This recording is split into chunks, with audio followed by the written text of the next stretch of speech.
Pullman, Moscow, and beyond with Jordan Vorderbruggen, a podcast where we get to know interesting people here on the Palouse.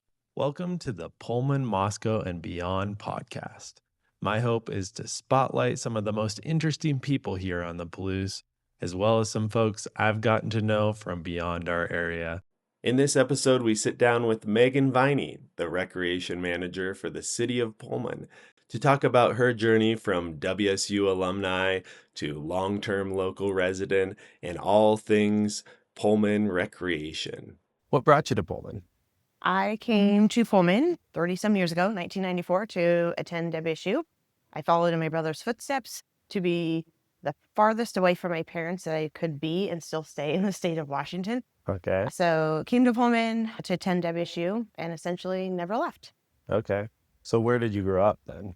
I grew up in a small town in Western Washington, actually Southwest Washington, Willamette, Washington. It's right on the Columbia River. It's between Longview and, say, Long Beach on the Washington side. Okay. So it's on the Columbia River or like closer to the coast or? Yep. Literally like an hour north of Portland and an hour from the ocean, from Long Beach. Yep. Oh, nice. And so did you have a connection? Did your family have a connection to Washington State or anything like that? Or what made you want to come to school? The only connection was that my brother went here. There was a few people that I went to school with that my senior class that were interested in going here. UW was definitely out of the question in my world. I thought about Eastern. I actually got a scholarship to run track at Pacific Lutheran in Tacoma and ended up deciding that I didn't want to have that as my job and I wanted to be just a true college student. WSU it was. And you decided to stay? Yes, I met my current husband while I was a student here. We met in the summer and when I was home for one of my summer jobs working for Longview Parks and Recreation. Yeah. And then we ended up getting married my senior year between semesters. And then we decided to stay after I graduated. I finished my internship actually with the City of Pullman Parks and Recreation. And he was substitute teaching and coaching with Pullman schools. And so we just kept staying. Yeah. And is he from the area or? He's actually from the west side also. He's from a small town of Toutle, Washington. Okay. So you both decided, you're both from small towns, more rural, but you decided this was the place to be. Yeah, we fell in love with Pullman. I feel so many other people say big city amenities in a small town atmosphere. I loved working for the city at the time when I was working in college and a brief stint outside of college. I still worked for Parks and Recreation and we just fell in love. Clark was working for Pullman schools and coaching and felt like every school year it was like, oh, are we going to move when our apartment lease was up in July, August? And then we'd be like, no, let's sign on for another year and another year and another year. And we're still here. Yeah. And did both your kids go to school here? Yes, both my kids actually went to school in Colton. So after about 5 years of owning a house in Pullman, we moved to Colton. So both our kids graduated from Colton schools. Okay. And then did they go to college here also? They did. That was not on their original bingo card, was to go here. My son initially wanted to go to the University of Hawaii at Hilo to explore the world of biology and wildlife stuff. And then our daughter actually wanted to go to ASU so bad. We toured there and she was like, whoa, this is really big. So they both decided WSU was their place. And both of them are so glad that was the decision they made. They had the most amazing time there, found their niche, their people. Absolutely. Are they still local then? Neither of them are. Our son lives in Western Washington, actually in Longview, Washington. He works for the state for Department of Natural Resources. He is a forester there. And our daughter is in Flagstaff, Arizona, attending Northern Arizona University. I'm going to graduate school in organizational leadership and working for NAU athletics. Very cool. So she did make it to Arizona. She did make it to Arizona. Different part of Arizona. Yes, absolutely. Different vibe for sure. Yep. And then your husband is an award-winning coach, right? He holds a record for the most consecutive state titles, right? Correct. Yes. Okay, so talk a little bit about how that went. Yeah, he started out in Colton coaching boys basketball and was assistant football and was baseball.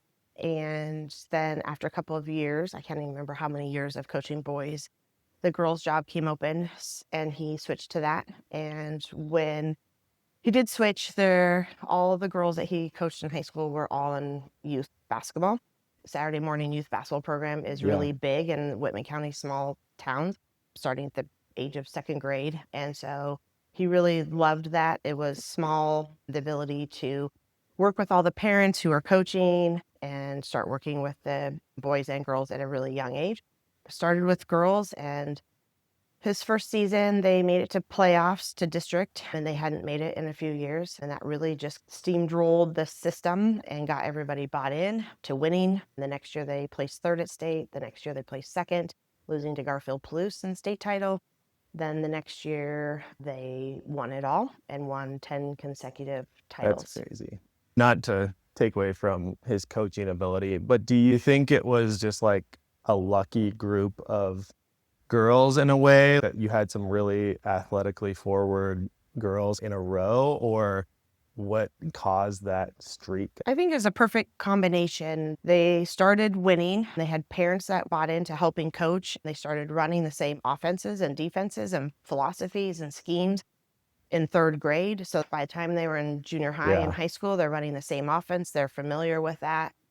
Then, as it is, when one team achieves success, it builds to the next year, and the next group says, I don't want to lose. I don't want to let this team down. Yeah. And not only 15 plus years of coaching girls basketball, but those same athletes then also were successful in volleyball, successful in softball. I think they won 6 state titles in softball over those same periods of time. So some of those girls that went through high school won 4 state basketball titles. They won 4 straight softball titles, and they were in state volleyball as well. That's amazing. Just like a small town powerhouse. So you guys are an athletic family. Your daughter's, it sounds like she's still interested in recreation or athletic type things. For you and Clark, was that something when you first met, you both had strong interests, so it's just developed that way, or? It's funny that you say that because you don't know the origin story. But Okay. we actually met in a gym during the summer. We were gym supervisors for Parks and Recreation and did late night gym activities for high school, college students. So yeah, the fact that we met in a gym, he was athlete in his day. I played volleyball, basketball, and ran track as well. And so, yeah, it's in our blood and kids. And if our children didn't want to be in sports, that would have been fine too. But even our kids growing up, they saw their dad coaching football, basketball, baseball, and being involved in summer. So that was just their life as well. Yeah, for sure. And there's probably a little bit of genetics in it, right? And that's funny. If you guys had been drawn to that, like they're probably drawn to that, the way your mind works or something like that. Yeah, definitely. Sports is in everything that we do. Our text threads every day have something to do with some kind of athletic event that we're all watching on TV. And Saturdays watching college football, or Sundays in the NFL, or it's just going is what crazy. it is. Yeah. Cool. So growing up, being very involved in sports and athletic type activities, is that kind of what drew you towards the rec career? Absolutely. Actually, I came to college wanting to be a PE teacher. Okay. And through a few different things that changed education-wise at WSU and how they shifted PE teachers, and now it's with education and kinesiology, I wasn't sure what I wanted to do and met with the advisor and said, if you're interested in that, why don't you next semester take a sport management class and check out a recreation class? I took both of them the next semester. The sport management was, at that time, to me, a little more business focused. Right. And recreation was like, oh my gosh, I can still do all the things I want to do and be involved. I could still be active. All I could see myself, funny that I say this 30 years later, when I chose a sport management class, is that I was going to be sitting at a desk all day, not involved in participants. And I just knew that's not what I wanted to do. So I went the recreation route and still obviously do business stuff with that. But that's the whole point of why I went into recreation. I'm involved with athletics, involved with participants, and being able to see them every day. So you've pretty much been involved with the city of Pullman since graduating college then? Yeah, with a short stint of a little over 1 year. I worked formally was the YMCA at WSU. I was the after school program director and the summer day camp director in 99, 2000-ish period. And I really did need that job. That was the opportunity that I needed to gain more supervisory experience, management, and then budget and program operations. And so then in 2000, my current position, but a recreation supervisor position came open, and I applied for that and got it. So yeah, in 2000, I started back with the city. Okay. Yeah. And my dad was involved at that time, right? I mean, he Yeah, had left in 2000. Yep. Right? So he and another former employee, Leanne, Mhm. both decided to leave about the same time, and so created the recreation supervisor position and the recreation superintendent. Okay. So that was pretty big for the department at that time, of losing two Yeah. monumental staff that had been there for a while, with a lot of knowledge that went out the door with two newbies coming in. But yes, your dad was my boss when I was in college, and was definitely huge in being able to rejoin the city. I feel like I've known you for a long time, but just from afar, because anytime I'm with my dad and we run into you and that type of thing. Yeah. But now I'm on the park board, so we get to see each other a little more often. Absolutely. So, yeah. I love that you're on that. Thank you. Yeah, it's pretty fun. It's really interesting to see. I'm out and about all the time with people showing houses and people coming into the community asking questions about things. But it's been really good for me to be a part of that, just to see how much Parks and Recreation offers for our city. I think it's one of the best portions of what our city does. What does day-to-day look like for you? Day to day is different now in my recreation manager position. I switched to that 4 years ago. It will be in January. Prior to that, as recreation supervisor, it was totally different: youth sports and youth programs. Now, as recreation manager, I oversee the three arms of recreation specifically. So that's senior programs, recreation, and aquatics. So that allows me to oversee 8 full-time staff. Okay. So I'm not just focused in one area, but 8 staff that are responsible for their own program areas. So daily, a lot of it is checking in with them, making sure everything's going well. I also am essentially the facility manager of the Pullman Recreation Center. So that brings a whole host of other things. So coordinating facility availability, rentals, but also the maintenance of that. So if there are things wrong, I'm in communication with buildings teams and park staff and things like that. So every day is a lot of emails and a lot of people, but I also am still responsible for a whole host of my own recreation programs. So that's a lot of checking in on those instructors and rosters and registration and things like that. Because how many total programs are offered? I'll throw out a couple of different numbers. We just completed our PROS, Parks, Recreation, and Open Space Plan. And when we went through that and did a program analysis, we had in our system, over a course of a year-ish or time, 800 activities are listed in our system. Wow. That is broken down into 10 core program areas: active adult and senior citizens, adult athletics. We have youth programming, youth athletics, special events, our preschool program, enrichment and general recreation. We have wellness and or fitness classes. I'm sure I'm missing something in there, but those are all those programs are grouped into those 10 core areas. So the PROS plan was, we had an outside group come in, analyze everything, see where strengths and weaknesses are, try to create goals. If you were to think about the biggest takeaways from that, because how long were they here? A year or something? Basically, we kicked it off like the week before Leno Fest in 2024. Yeah. And just wrapped up this summer. Yeah. So they were involved for a year, really looking into programs, everything Parks and Recreation's doing, also doing a legitimate survey of the public to try to get feedback. So I know it's a big question to ask, what were the big key takeaways, but what were the things that really stood out in your mind? I think there's two or three big things, and I'll group them out.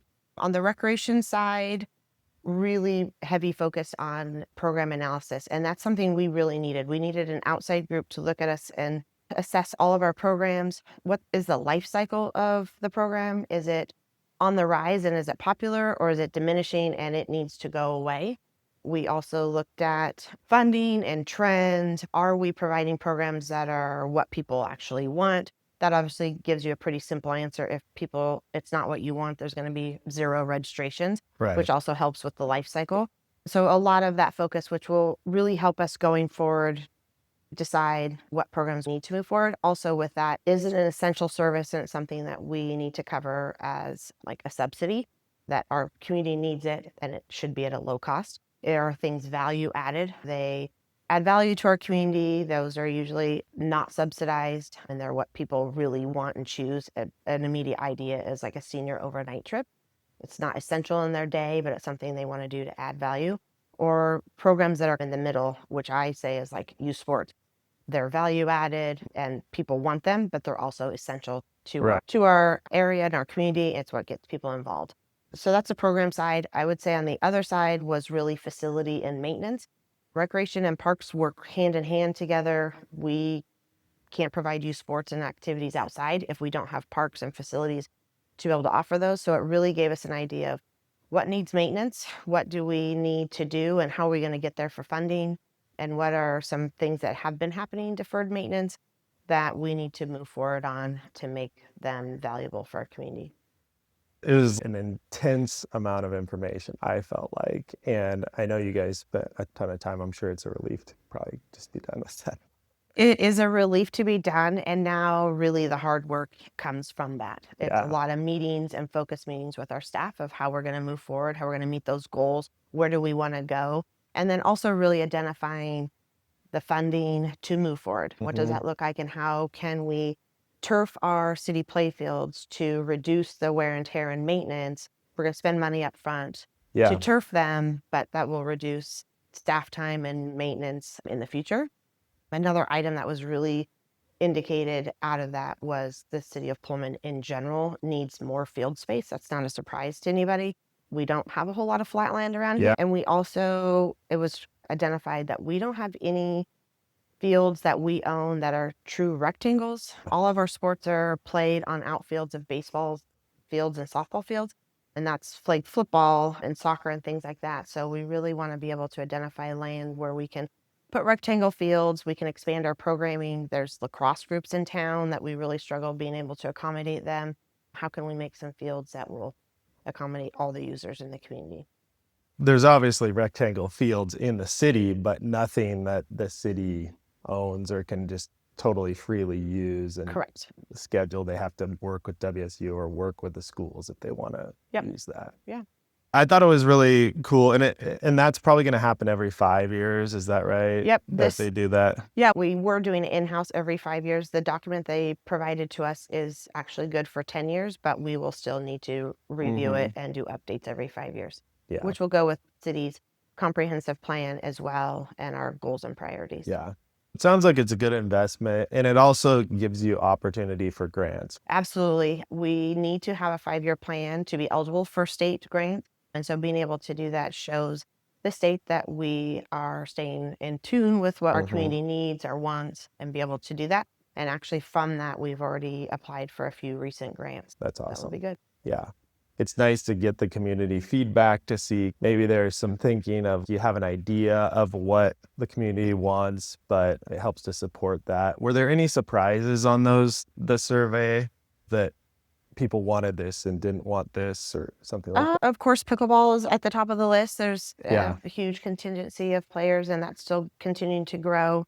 Parks and trail development is still a huge one within the community. So I think we will continue to identify how to improve our current pass system and add to that. Of course, on there is always maintenance of aquatics and being able to address those concerns. So we will continue to look at that. I was trying to think of what else was on there. It identified farmers market, which is crazy. That's not necessarily something the city does, but that's good information to be able to share with our community organizations. That is a need that was identified on the community survey. Absolutely. And let's talk a little bit about the Aquatic Center. So there's going to be a change soon. What's the change going to be? Yes, Pullman School District is selling the Aquatic Center to Schweitzer Engineering Laboratories. The city of Pullman will be ceasing operations of the Aquatic Center on December 31st, our last day open to the public will be on Sunday, December 28th. That is something totally new to us. My entire life with Pullman Parks and Recreation has had an aquatic center under our operations. So we look forward to partnering and working with Schweitzer Engineering on the transition. We've been busy doing that since early March of 2025. And as that wraps up, we look forward to supporting them. We will continue to operate rainy during the summer. So that arrangement will look a little bit different, but we'll be working with Schweitzer what that looks like in terms of programs and offerings to make sure that we're benefiting both. There will still be programs offered like there have been, but the management, the maintenance, all of those types of things will be handled by SEL. That is correct. They will take over all operations and management, as you said, and maintenance and programming. They have yet to disclose what that specific programming is, but want to make sure the public knows that there will be all the same programs we've been offering, and those will continue. They'll continue to work with the school district on the swim teams, and they're also looking actually to expand hours and some programming within that. And so they took on some of the city staff that had worked there before. So they have people with direct experience. Yes, that was a wonderful opportunity. Schweitzer, from the very beginning, was interested in giving first opportunity to our current staff, not only our full-time staff, aquatic coordinator and assistant aquatic coordinator, but also instructors, lifeguards, swim instructors, wax instructors. Our 2 full-time staff have been hired by Schweitzer Engineering. They have been working since mid-November on what that looks like. They're also still working part-time for the city of Pullman, so they've been very busy doing that and continuing oversight of the facility and management of staff, which has been a blessing for me for that to happen. It takes a huge burden off the city, right, for SEL to take this over. As much as it's probably a little bittersweet for you just because you've been involved with it for so long, the building was failing, right? Definitely. Between the 2 entities, it's a lot. It's a costly building. It's costly to run an aquatic center, and it had been a strain for both entities to operate that for the last few years. That part of the business, yes, it does reduce that strain on the city budget. Likewise, it is bittersweet. It is sad that we will no longer be offering those specific programs to the public, but it will be a good transition. I think SEL has proven to do the right thing, so I'm sure it'll work out. Yeah, absolutely. I know that we've talked about at Park Board some of these programs that are offered. Some of them maybe people wouldn't know about or think that you guys would offer, and some have been more popular than you might have initially thought they would be. Talk about those a little bit. We have a whole host of programs. Yeah, definitely. Our most popular ones, youth sports, adult athletics. Our preschool program has been under the leadership of Miss Jean for 30 plus years. She has a well-standing tradition and reputation in the community with that. A lot of other individual activities that we have that have come to light recently, like I think of some baking classes, and we just restarted karate, which we used to have martial arts for a long time and got rid of that when instructors moved away. And so we just recently brought that back. That has been wildly popular under our new instructor as well. So yeah, we ebb and flow with our programs. Different guides offer different programs based on the season and what people want. So we try to really manage and see what that looks like for the season. We have a really strong senior center and senior programming. Talk a little bit about what some of the older folks can get involved in. We have, under our new senior center coordinator, she's been in the position about 4 years. She has really created a robust program of offering programs that are accessible for all and creating equitable access. So we have lots of local trips that will take people to dinner, get them out of their house to have a social environment, checking out local restaurants. Actually, one of the most popular is thrifting. She takes seniors out to local thrift stores with lunch for them to find purchases that some of them may not have access to transportation to be able to do that, or someone just leave the driving to Lindy. We have a lot of overnight trips. We have things or in the past, to Pendleton and Hood River. Just gone to Mount Vernon and Tulip Festival. I think there might be a trip to Hood Canal. We've gone a lot of different places, so those are really big as well. Yeah. And the daily activities of card games, movie matinees, Wii bowling, bingo, whether it's sponsored by Bishop Place or Regency, those are all really popular as well. And the senior lunches are super popular as well, right? They are. We have been a partner with Council on Aging and Human Services for 30 plus years, offering meals at our senior center on Tuesdays and Fridays, and they call them a congregate meal site. As many may know or may not know, recently Council on Aging has put a pause on their contract providing those meals, not only in Pullman, but also at other sites in the county, Colfax, Palouse, and Uniontown. And so actually Friday, December 5th was our last congregate meal site that was provided wow. under the contract with COA. We are currently working with Aging and Long-Term Care of Eastern Washington for them to find a new provider of the contract to bring those meals back. And hopefully that continues soon. In the meantime, we have found a local funder with United Way, and they're going to be funding that gap of time, I guess I should say, and food and money for the month of December and potentially up to a couple more months while that contract gets figured out. And that's a really important part of our senior center. We're serving like 50 plus people every Tuesday and Friday as not only a way to provide a lunch at a reduced cost, but also to provide a social interaction and reduce social isolation in their homes. And so it's a really important thing that we need to get back into our senior center. Yeah, and it probably leads into some of the seniors doing some of the other activities that are offered. Absolutely. That was one of the very first things that our Lendy and I had a conversation. It was like, oh my gosh, what are we going to do? We need to keep these seniors active. We need to keep them fed in a time where there's food insecurity, but also have them be participating in the programs. That's an easy way for them to come in, be involved, sign up. And if they're not coming in and we're not providing that, how can we still reach them? That's a tough thing to figure out, but hopefully that gets sorted. Those can continue. What do you think the biggest challenges to your department are after having the pros come review everything? What were the things that you felt like, okay, we know we can do this. We know we need a plan to overcome this problem, but it's going to be an uphill battle. Yeah, I think staff and funding are the two biggest things. We know what we want to do, as you said, and what the goals are. Our department is fairly small with now losing 2 full-time aquatic employees.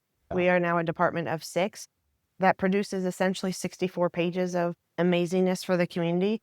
And that's a lot that our current staff take on, where especially 2 of them, our preschool programmer and our senior coordinator, also provide a lot of direct service and program time. So that doesn't leave a lot of other staff to be able to work the rest of the programs and offer them and work with instructors and facilities and rentals and things like that. So staffing is a huge one. It would be amazing if we could add another recreation supervisor to our mix to be able to help loosen that load. And then I think the other thing is really funding, being able to put that funding in place to be able to make those changes, like to say facilities and the turf, and or creating another outdoor recreation facility that has fields to be able to serve the greater community. So those are the 2 uphill battles that we need to face, but hopefully in the future we can find funding mechanisms, whether that's grants, upcoming bonds, things like that.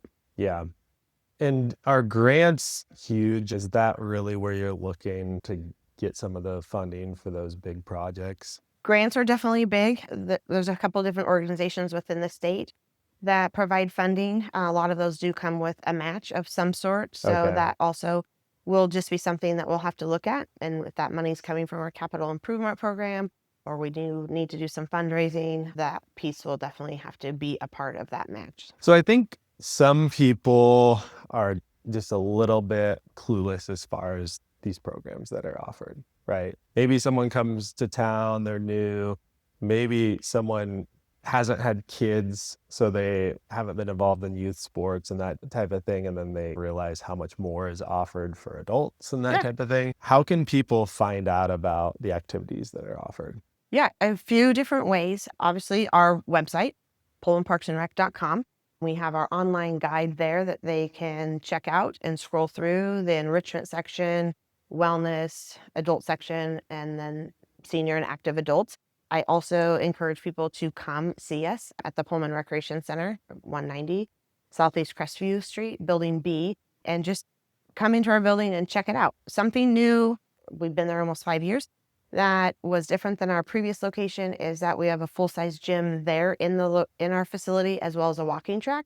And I think it's mind-blowing for people when they do walk in. They don't realize that's what's inside. And when they first walk through the doors, you can see that. And then they're like, oh my gosh, how do I get involved? What can I do? What are the hours? How can I get here? And I think our staff are really good about, if people come, meet with them, show them the guide. We'll explain what all we have, what are ways they can get involved, show them the walking track so they can walk in a climate controlled environment, the open gym, whether it's in the morning, the noon hour for pickleball, adult basketball, the evening open gym hours if they're active in that. And then also we can give them a tour of our spaces, whether it's the senior center, our 2 different fitness rooms that have wellness classes. We don't have a fitness room with fitness equipment, but we do provide a lot of classes and a lot of yoga and some sail and ageless function.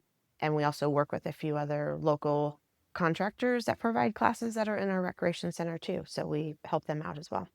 And they can be really affordable, right? If you're talking these yoga classes compared to maybe somewhere else that's offering yoga classes, it's a fraction of the cost, right? It is very reasonable. In fact, we have 2 senior yoga classes that are free to the public. And those are offered 3 days a week, Monday, Tuesday, and Fridays. We have 2 times for people to choose from. We have another, it's called Ageless Function class that is also free to the community. Okay. And then some of our other classes are very affordable, just a few dollars per class. And some of them people can just pay a drop-in fee to participate. I think the website is a great resource too. Not that people won't come in and visit you guys. I think a lot of people are a little bit hesitant to do something like that, but they can find everything online, right? Yes, absolutely. We have our open gym schedules and wellness and activity and class schedules on our online guide. And they can sign up and do the whole thing right there and then just show up for the class. Yep, you can create an account online. It's super easy. We actually have step-by-step how to do that. You can call us. We can create that account for you online if you don't want to do that. Or you can come in as well and our staff will do it in person for you. You can sign up for classes online or the phone or come in and do it in person. We try to be able to provide a way to meet everyone's needs in that way. Going back again to some of the big goals from the pros plan, what are your top priorities as far as even just personally you would like to see done in the next few years? Yeah, I think right now, a big one that kind of leads into staffing and then our facility is we are operating our facility now at almost 7 days a week with programs and rentals.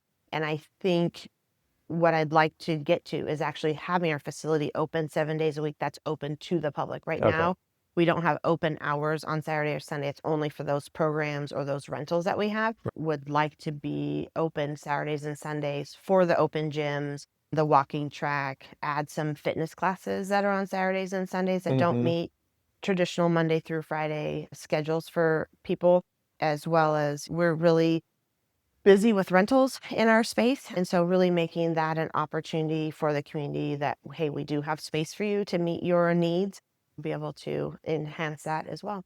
So when you're talking rentals, you're saying that someone can rent a space, right? Correct. We have meeting rooms, our gym, whether it could be a large scale event on the gym floor, or you can rent the gym for a youth basketball practice, volleyball, Special Olympics rents it, local robotic group rents it as well. We have everything from memorial services to engagement parties to birthday parties to religious events that have taken place in our facility. That's good to know. I don't know that a lot of people know that. I would have assumed that a lot of that would have been more like sport oriented, but it's community space that can be rented at an affordable price. Yeah, we have picked up quite a few different organizations and groups with the closures of Gladish. We are renting space to a current yoga company that rents out space for her classes. Okay. We are working with American Legion, who are having meeting space at Gladish. So now they are meeting monthly in our space. We host the Moose organization twice a month, and some other local organizations have their routine meetings as well. So we do have meeting space. United Way is one as well that meets there. Very cool. And what does meeting space run like per hour or per day or whatever? Yeah, it just depends on the room. Each room is a little bit different because it has different capabilities and different size. Most of them are about $20 an hour. And with that includes access to TV monitor. So people are able to broadcast their meetings and or have people zoom in as well. And then we do have different amenities to add on to that. If somebody's having a meeting and they want coffee service, provide coffee with that, and other tables, chairs, different things, easels. So if you had a magic wand and just like a pot full of money and could spend this money on one thing to help your department, what would it be? I touched on it a little bit earlier about our huge dream goal is to create an outdoor athletic facility. Okay. And with that would be numerous additional baseball, softball, flag football, soccer fields, restrooms, park gazebos where people can rent that and have birthday parties. Maybe we throw in outdoor basketball courts. We would throw in pickleball courts, a playground. Just maybe like a an skate outdoor park. sports complex. Yeah, definitely. That is a dream. It's been a dream for a long time. We're short on land, short on funds, but that would be, I think, a really big ticket item to add to the value of the community, enhance our residents' experience, as well as being an economic draw to our community. That's definitely been a touch point and a focus point for the residents of Pullman and youth sports organizations, that we send a lot of youth sports organizations to other communities to participate in tournaments of some sort. And what would that look like if we could bring them here? We would have that facility. We could put heads in beds in hotels, drum up at economic development for our restaurants, our local businesses, bring people downtown, go shopping. That would be a really big draw. I think a lot of people are trying to put that plan together, but it's definitely going to take a lot of organizations to that work. Yeah, it's going to take a ton of money. Yep. It would be a great investment, what you said, the draw. And I know a lot of times when there are people who are considering jobs here for the university or for SEL or any of these bigger employers, a lot of times they're offered a job and they might not take it. They might interview for the job, become a finalist, and then that's when they physically come to Pullman. And if they have families, those are the types of things they're looking for. So I think it could help draw some really great people to the area as well, knowing that's a benefit of living here. Absolutely. We, in our office, really talk about parks, paths, pools, programs, playgrounds, and those are things that draw people to Pullman when they come to visit. What is it that we have to offer the community? And those are things that we really pride ourselves on, to be able to give our current residents as well as incoming residents those amenities. So it sounds like we probably really need to get a bond put together in order to pay for something like the sports complex, right? Yeah, our current bond will expire in 27. It was passed in 2017. With that is when we were able to purchase the recreation center, city hall, as well as complete a lot of other projects for our facilities. So that is coming up in 27. We are actively exploring what that will look like moving forward. If we put another one out to the voters to do that with a lot of other projects on there, including the sports complex, we will continue to evaluate that and work with community organizations and fulfill those needs. You talked about staffing struggles and things like that. Is there ever a problem with retention of staff? Or tell me a little bit about that. Do you have people that are really long-term? Our team of 8, including then another 10 or so that are on the park side, generally everyone is here for life. That's You good. just say until you die or you retire. I hate to say that.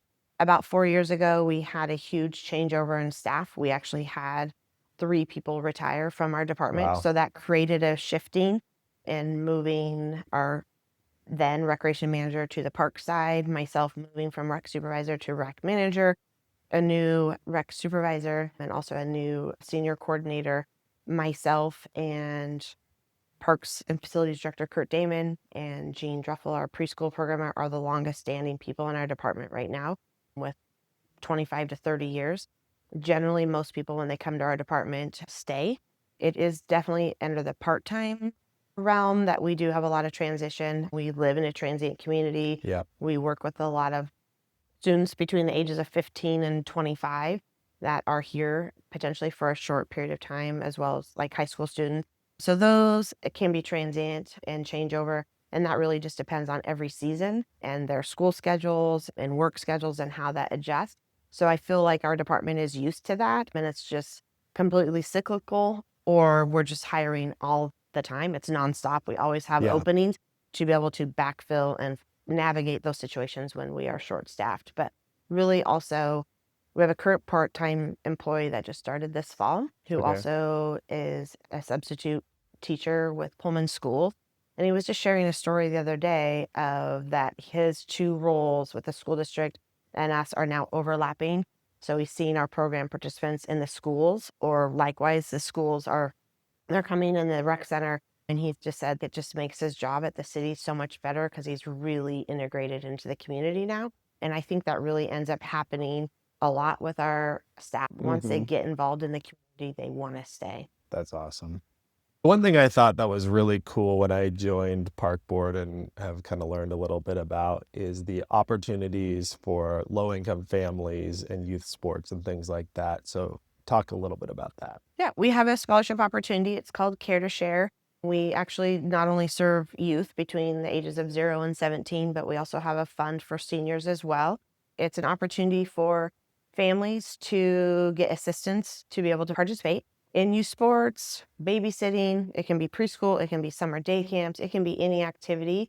And we just recently expanded that amount. So families now can participate and get scholarships 3 times a year for a maximum of $300, where families now are only paying 25% of the fee. Previously, it Nice. was 50%. And now the scholarship program is covering 75% and the families are 25. We really want to make sure that we are providing equitable access for all families and reducing barriers to families to be able to participate. So if someone that's interested or has a need, please definitely contact us and we can get them the help that they need to be able to participate.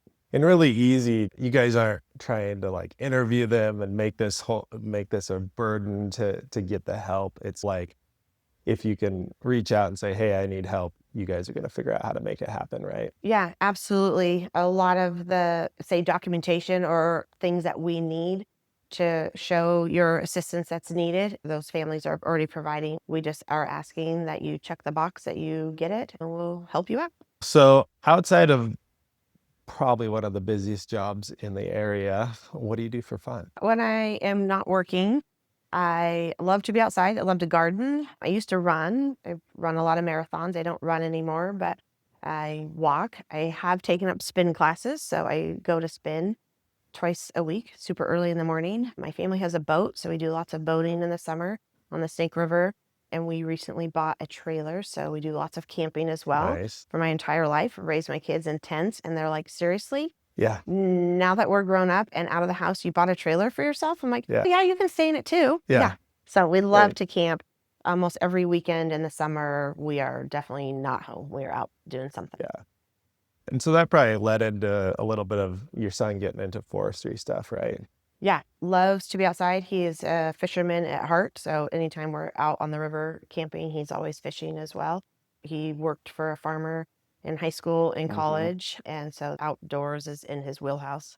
Yeah. Very cool. Since you didn't grow up in the area, but you guys have decided to settle here, what are some of the things that made you stay, that made you feel like this is a great area to raise kids and be?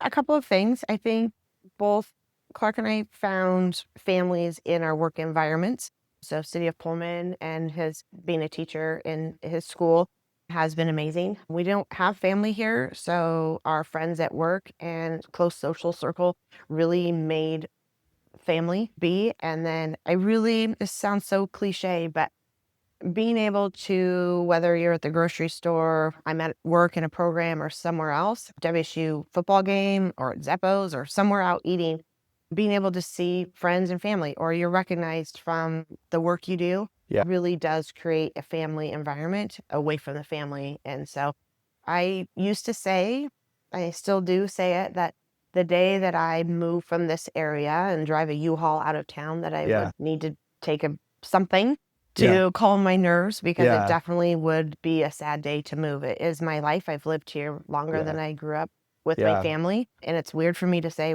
when I go back home, when that's not even really true. It's not my Yeah. home. This Yeah. is my home. It's the only home my kids know.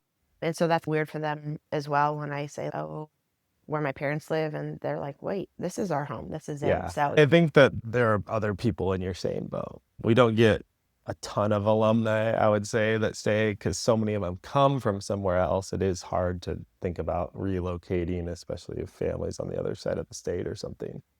But I've definitely seen a trend of people who have even moved back after college to the west side that are thinking, like, this would be a really great place to raise a family.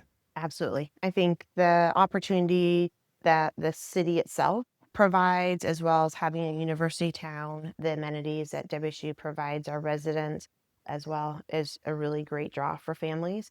And it's one to cherish. We're all definitely spoiled. Thanks for coming in, Megan. It was great to talk to you and great to learn about everything that parks and recreation that the city has to offer. Awesome. Thank Yeah. you for having me. This has been the Pullman, Moscow, and Beyond podcast with Jordan Vorderbruggen, a podcast where we get to know interesting people here on the Palouse. This week's episode was hosted at the beautiful property Jordan has listed for sale, 1325 Southwest Panorama Drive in lovely Pullman, Washington. If you'd like to check out that property, visit panorama.pullmanmoscow.com.